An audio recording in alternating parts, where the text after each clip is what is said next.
we think we have a stressful time, but imagine what they go through, particularly if they're at school, all day, every day, being told off, sit still, stop doing that, be quiet. Oh, you've forgotten your book. Oh, detention, time out, or whatever. And even with their peers, he'll be like, oh, be quiet, or the peers stop playing with them. So with my son, he stopped inviting him to play dates and birthday parties. We think we have it tough, but actually the children have it much tougher. When I asked my son, like, just one thing, what would you suggest to parents that the best thing that they could do is if they're struggling with their child's behaviour? And he said, unconditional acceptance. Today, I'm delighted to welcome Sarah Ockwell-Smith, a leading gentle parenting expert and best-selling author. With a background in psychology and over 16 books to her name, including the Gentle Parenting book, How to Be a Calm Parent, and her latest, Raising Attention About ADHD. Sarah is known for offering warm, relatable, and practical advice to families all over the world. Sarah, welcome to the podcast. It's a pleasure to have you here. Thank you for having me on. So you've just released your new book, Raising Attention, which I believe is your 16th book. Is that correct? Do you know, I honestly don't know. I have to sit and count them all. I think so. I think I've written 18, but 16 have been released. So right. Okay. So your 16th book. You kind of lose count after about number 3 or 4. I could imagine. So can you start by introducing yourself then and just telling us a little bit about what inspired this book? So I think everything I've ever written has been what I personally, as a mum, as a parent, would have wanted to have read. So my very first book, Baby Calm, that I wrote, 13, 14 years ago, was as a reaction to, at the time when I had my first child, who's now almost 24, that I couldn't find the type of book that I wanted to read. It was all very much... I had my first child in the time of the childless nanny, who is all about routines and control. And I really looked for another book. And there were a couple of, I think, very alternative parenting books, which also felt not quite right to me. So I was like, what would I really like to have read? And I was at the time working as an antenatal teacher and a doula, and I ran postnatal classes. And all of the parents kept saying to me, please put this in a book. You need to write it in a book. And for years, I didn't. And then I started up a blog, and that blog eventually became my first book. And I think every book I've ever written since then has been, I guess, answering a need that I had at the time. It was like, if I needed help with sleep or behaviour or eating, or with this one with ADHD and behaviour, these are the books that I wish I had had 10, 20 years ago. But also, I've always worked with parents for the last 2 decades. I've been running workshops and groups and courses, and I get requests for book all the time. So I think everything happens. I don't really sit and think, no, this year, what book shall I write? It kind of just things just happen. And I sort of think, well, now it seems the right time to write this one. So with the ADHD one, it is, every book I've ever written is really personal. Everything is based on my own struggles as a mum. And every book that I ever write, I admit, sound like dog is barking because the postman's just had that. Hopefully the postman will go away soon. But I kind of I talk about all my struggles and my mistakes, which is, it's really important for me to do that.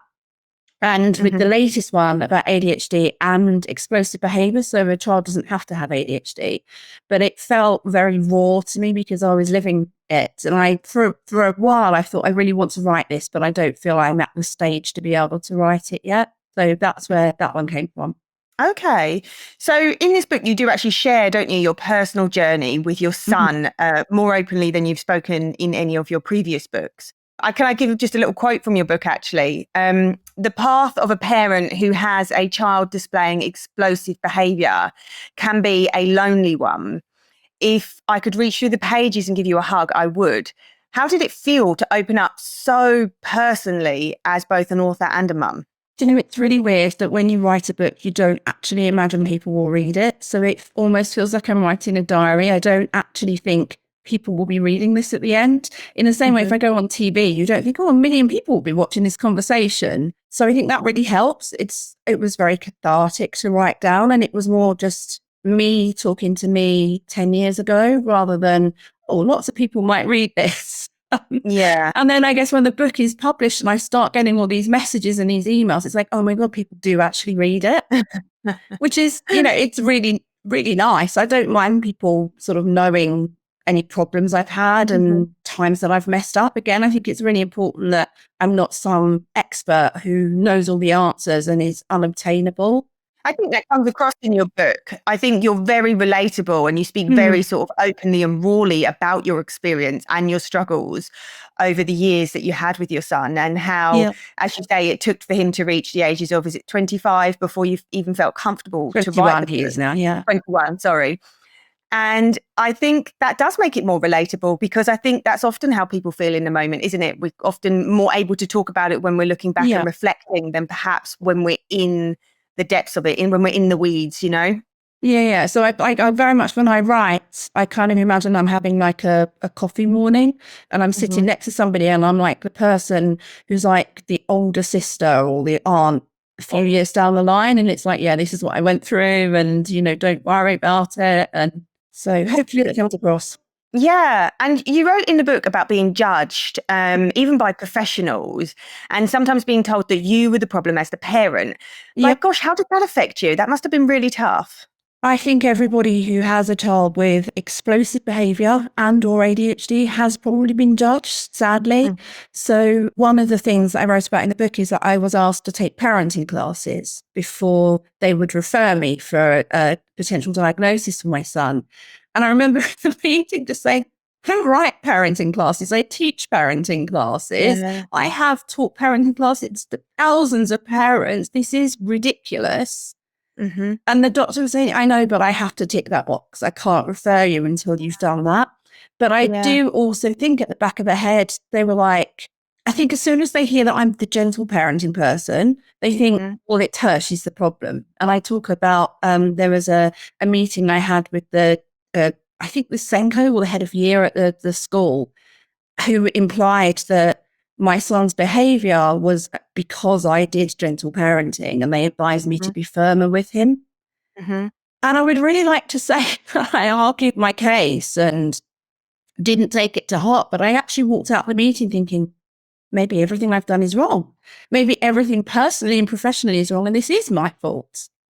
And I just think, well, if that's how that affects me, knowing what I know and having done what I've done, the career that I've had, how does it affect people who don't do my job, being told that you are the problem? You need to be firm. You need to have sticker shots. You need to have consequences. You need to do timeout. You need to take their devices away. And I think even like if you go online, if you happen to come across, I don't know, something like the Daily Mail and there's an article about behaviour, all of the comments will basically say that the problem is the parents. Anything a child does, it's always the parents' fault. And I think any parent, I just want whoever they are, whatever their job is, however many books they've written, you take that to heart. Of course. Absolutely. That must have been devastating to have walked out of a meeting feeling like that. Yeah, it wasn't. I think, these are the people who you go to who are meant to be helping you. And not only did I not get the help, my son didn't get the help, but then I walked out feeling even worse. And it took me, and I say in the book, it took me so long to be able to get anybody to take us seriously, to go through a diagnosis. And I think, I could take, even if somebody called me the worst parent in the world, I could take that as long as they helped my child. But I wasn't getting the help either. And I think that's what made it worse. Yeah, I can imagine. And I think there's sometimes some misunderstanding around the term gentle parenting, isn't there? Because I know in the parenting world, there's lots of different terminologies that people prefer to use. Some people prefer positive parenting or sturdy leadership or gentle parenting. But people think that it means that you're perhaps permissive and that there's a lack of boundaries. Can you just clarify that that's not the case, is it? I think every modern name for parenting now is all the same thing. It's all authoritative parenting, which was a term invented by a lady called Diana Bonrind in the 1970s. I started using the term gentle parenting when I was writing my books to differentiate what I was doing, and also actually running workshops. I used to run a sleep workshop, and I wanted parents to know this is not the normal controlled crying sleep workshop. So I called it the gentle sleep workshop. And that became the gentle sleep book, which became the gentle parenting book. So I didn't set out to invent a new style of parenting. 15 years ago, it was just the name of a workshop and a book that sort of stuck, and then TikTok ran with it. But every new style of parenting, gentle parenting, whatever you call it, positive parenting, conscious parenting, respectful parenting, restorative parenting, sturdy parenting, it's all just marketing. It's all just labels. Yeah. It's all just authoritative parenting. And the key with authoritative parenting is it's defined by having a warm, close, nurturing relationship with the child. It's defined by having realistic expectations of what they're capable of doing based on some understanding of brain development. So we're not expecting a toddler to behave like an adult or a teenager to behave like an adult. It's defined by having really good communication, high expectations of the children based on what they're capable of doing, and also really crucially having boundaries. So having discipline, saying no, saying stop, moving them away, talking through behavior that was unacceptable, but also trying to work hard to be a good role model, because whatever we do or whatever we say, what we do is more influential. So we can't just punish a child and yell at them and expect them to turn into somebody who has good control of their emotions and be respectful. We have to model that first. And I think I've always been very, very clear that it had a huge amount of boundaries, discipline. We said no, we said stop, we had consequences, blah, blah, blah. But there's kind of like my version of gentle parenting, and then there's a TikTok version of gentle parenting, and they're not the same thing. And I think a lot of the media has run with it, and they've tried to portray it as something it isn't, to be controversial, to get clicks, to get comments, to get people tuning in. And I find that they willfully misunderstand it. And they present it as this weird hippie new age thing where you don't have any discipline at all and you never say no, which is not what it is, because that's what sells. And unfortunately, it's the same on TikTok. The more extreme and controversial something it is, the more people comment and share it.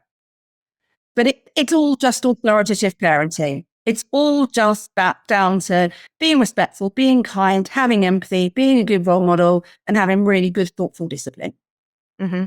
So the people you were trying to seek help from and support then at the school, the doctors, do you feel perhaps that there was maybe a lack of understanding of this there, and that's why you weren't being supported fully as a parent as well? Yeah, for sure. The first Senko we spoke to, I don't think they understood ADHD at all. I was just told, well, he's just a bit immature. He's fine.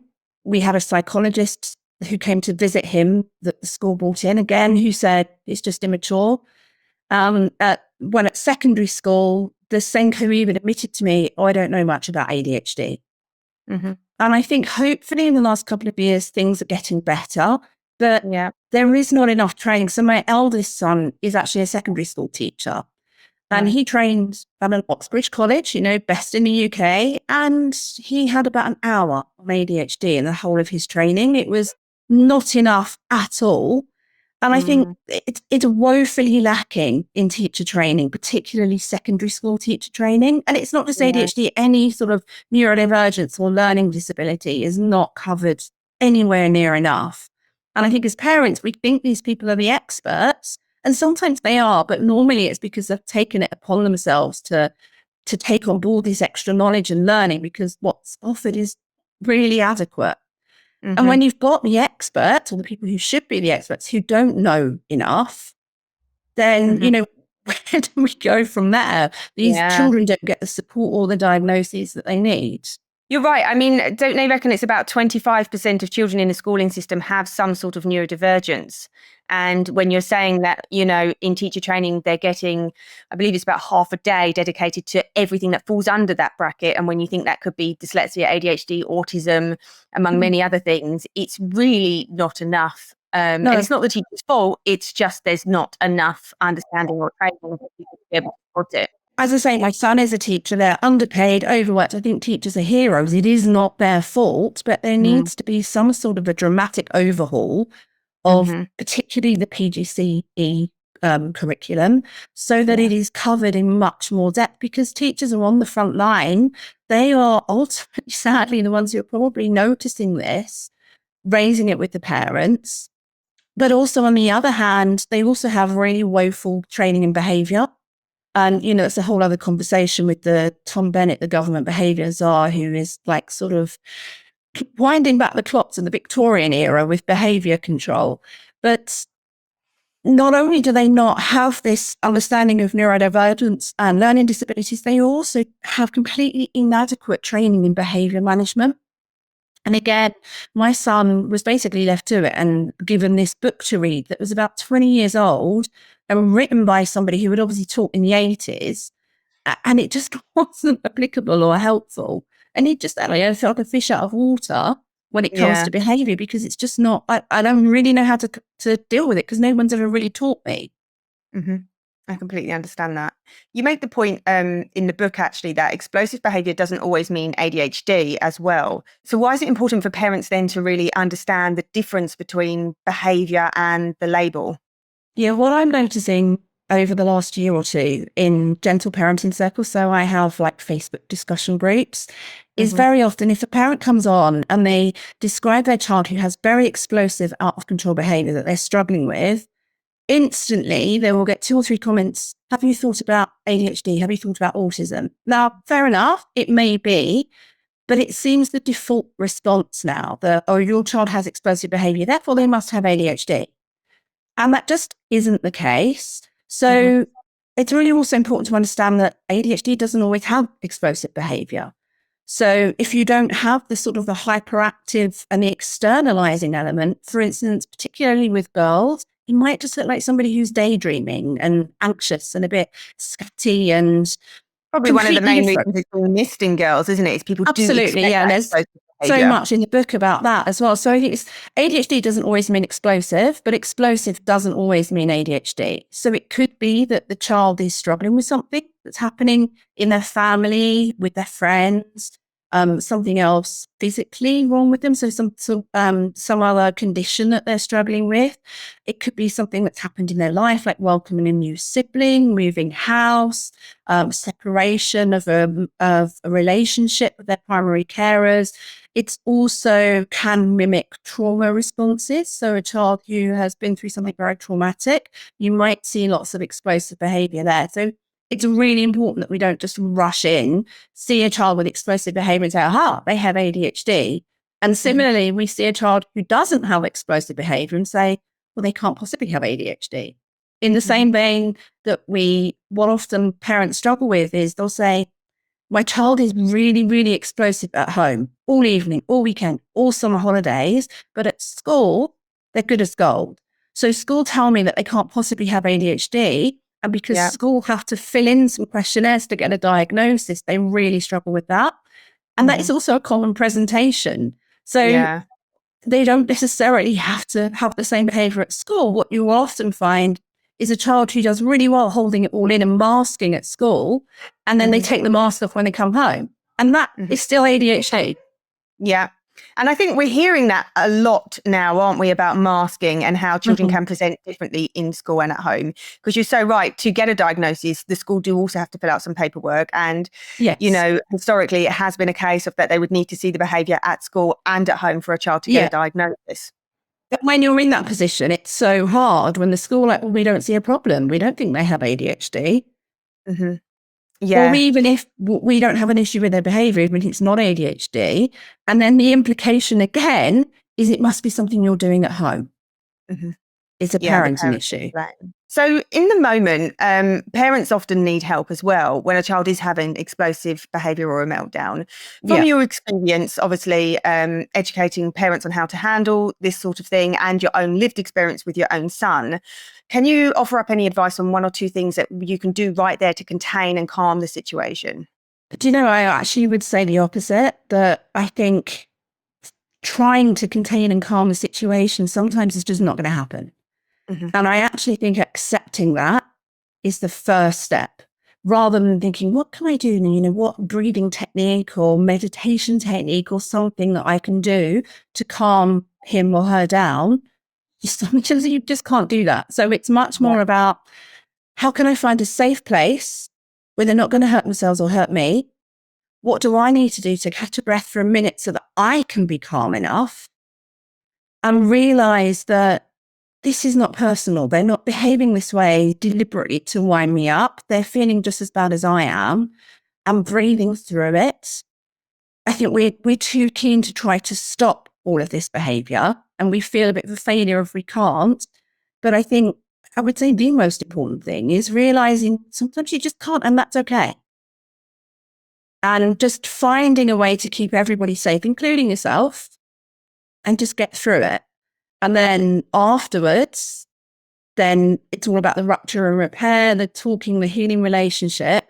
And the second thing I would say is related very much to the first is just don't take it personally. They're not doing this deliberately to wind you up. It doesn't mean that you're a bad parent. It doesn't mean that your child hates you. It means that they can't change their behavior, not that they don't want to. And I think when you combine those two alongside kind of almost like a bit of forgiveness for yourself, that's when everything is better. But no, I think a few tips to calm things actually can be quite toxic because sometimes you just can't. I love that. I think that's great advice, actually, and not taking it personal, because I think that's something that we all do as parents, isn't it? We feel like a failure in the moment, and we feel like it's something that we've done wrong, and to actually let go of that and just understand that you just need to be present and try and calm yourself in the moment is really the best thing that you can do. You can't actually do anything else to quiet or calm the situation. You also write about spotting triggers before things blow up. Can you give any advice on what some common triggers are? I mean, it'll be different for all children, but the really simple things like, are they hungry? So what I learned very quickly is at school pickup, we had snacks instantly. We didn't talk, we didn't do anything. We had snacks because a hungry, angry child is a child who's more likely, whether, ADHD, expressive behavior, any child, hunger, thirst, tiredness, they're the top ones. To be fair, they're all my triggers too. Absolutely. And then sort of overstimulation from a sensory perspective as well. So to try and avoid like a big shopping mall with bright lights, lots of people, lots of smells, like if you go into a department store through the perfume section, all of that can be absolutely overwhelming for somebody with ADHD. So just thinking, well, actually, maybe we will avoid that shop and I'll go in there by myself, or maybe I think it's a lovely idea that we all go shopping together, but in reality, it's probably easier that I go by myself. Yeah. But then also just with any child, anything that's making them feel bad is going to be a trigger for their behavior. So as they get older, friendship issues are a huge trigger.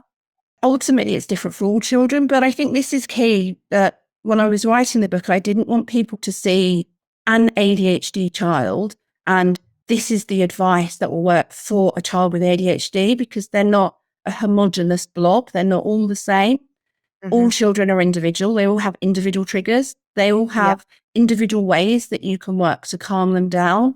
And what I don't want parents to do is to think about, oh, children with ADHD have this as a trigger and this is what I should do, because it's unfortunately not that simple.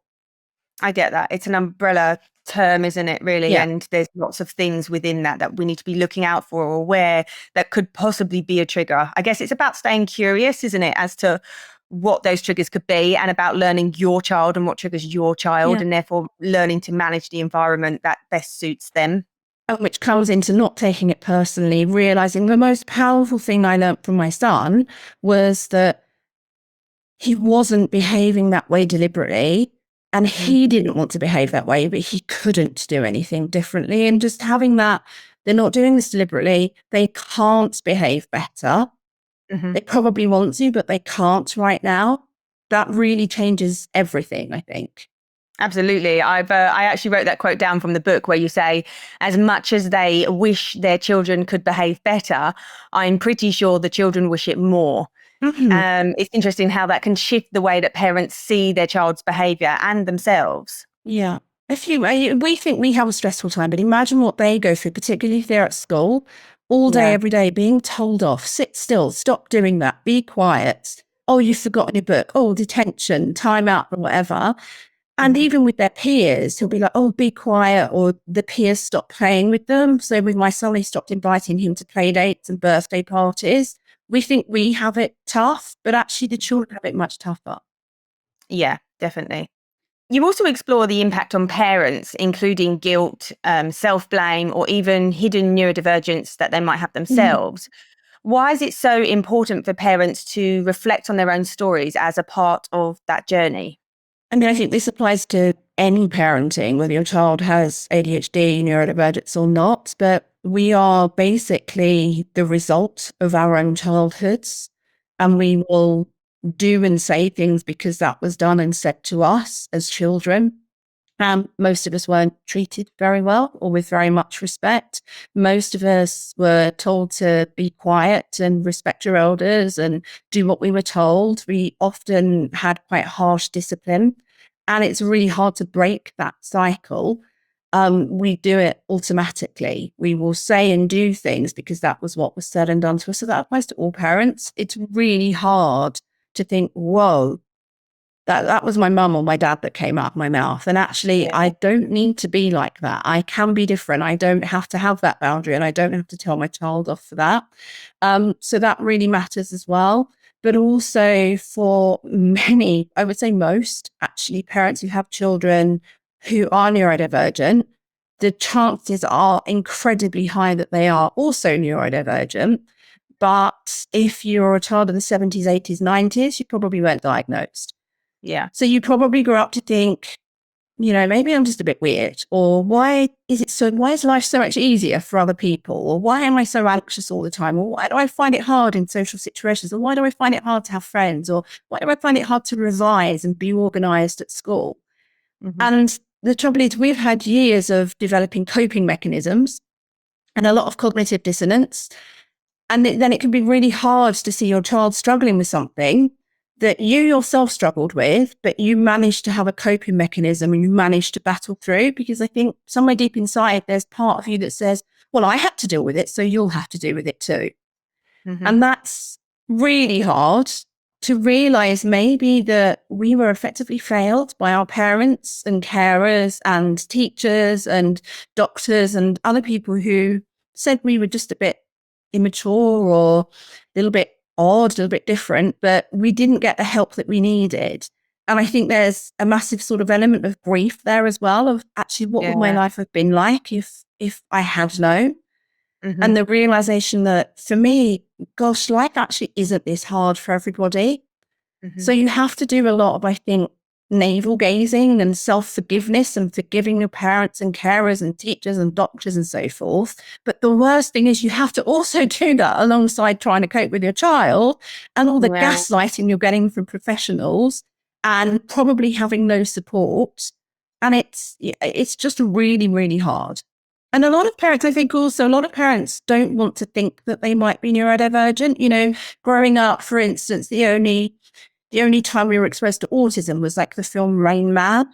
Yeah. And there's a lot of parents who there's still a lot of stigma and around ADHD. ADHD is just naughty kids. So they don't want to consider that maybe actually I am autistic, or maybe actually I do have ADHD, because of the stigma we had about those growing up. And also the stigma that there is surrounding today with the mainstream media, with TV shows, newspapers, who say, oh, everybody today wants to be diagnosed, like it's trendy, it's an excuse. I think that's incredibly unhelpful, isn't it? That, social media does kind of push that message at the minute that it's a trendy thing to be getting diagnosed. And the crazy thing is that diagnoses are soaring, but the age group that is soaring the most in are adults. The adults who have always been autistic or have ADHD, but weren't diagnosed when they were children. Yeah. And it's really probably because they're getting their children diagnosed, they're stopping and recognizing that actually this is me. And now they're going back and getting the diagnosis. And when you're sitting doing the questionnaires for your child and you're answering, you're thinking, geez, I could answer yes to every single one of these questions too. Maybe I have it too. And then you realize there's such a strong genetic component that, yeah, you probably do.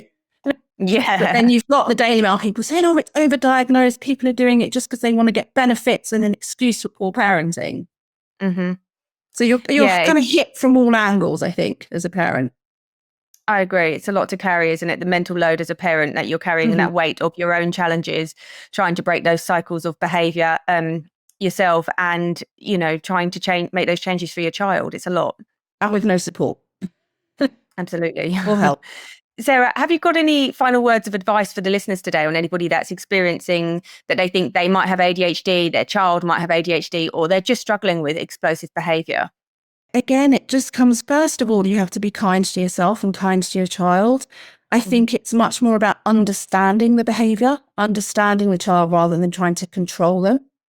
Mm-hmm. So just a lot of reading up on what is happening. So in the book, I wrote a lot about, what's happening in the brain and what sort of behavior to expect, because I think we have to start in our society with parenting. We always jump to stage 2, which is trying to control the behavior. But what we need to do is wind back a bit and understand it. We need to understand what it's like for them. We need to understand what they're capable of cognitively. And then when we do that, we realize, okay, this is actually not about changing their behavior. It's about changing the support and changing what I do and making reasonable adjustments. So in education, if they are at school, that things are easier there. And I think with that understanding rather than trying to change, I think when I asked my son, like, just one thing, what would you suggest to parents that the best thing that they could do is if they're struggling with their child's behavior? And he said, unconditional acceptance. You have to accept them as they are, who they are. You're not going to change them and you shouldn't want to change them. One thing I haven't said is with ADHD, there are so many amazing positive traits as well.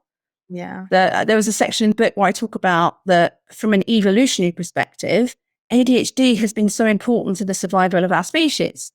There's again another section in the book where I talk about entrepreneurs, and all of the famous entrepreneurs that you could name right now, they all have ADHD. Yes. So it has so many positive traits, and I think we need to embrace those, but we just need to accept the children unconditionally and look at changing the way we think and changing the support that we give them and the support that we accept from others. That, I think, is the only place you find peace. I think you're right. I think it's changing the way that we look at ADHD, isn't it? Rather than the way that it used to be looked at, that ADHD is bad behavior and a naughty child or bad parenting. Naughty boys, just boys. Naughty boys, yeah. It's recognizing that, exactly that, accepting them for who they are, not trying to control the behavior, but looking at the feeling behind the behavior and recognizing that there are good qualities that come with it. Like you say, there are so many entrepreneurs, CEOs who are running all sorts that have ADHD and utilize the kind of critical thinking skills and creativity that also come with it, or that hyper focus when they're passionate about something that really can be used to their advantage, not always a disadvantage. And then obviously, you asked me the question about gentle parenting. Yes, there is still discipline and boundaries and limits and consequences and stuff, but as there would be for any child, but you can't discipline the ADHD away.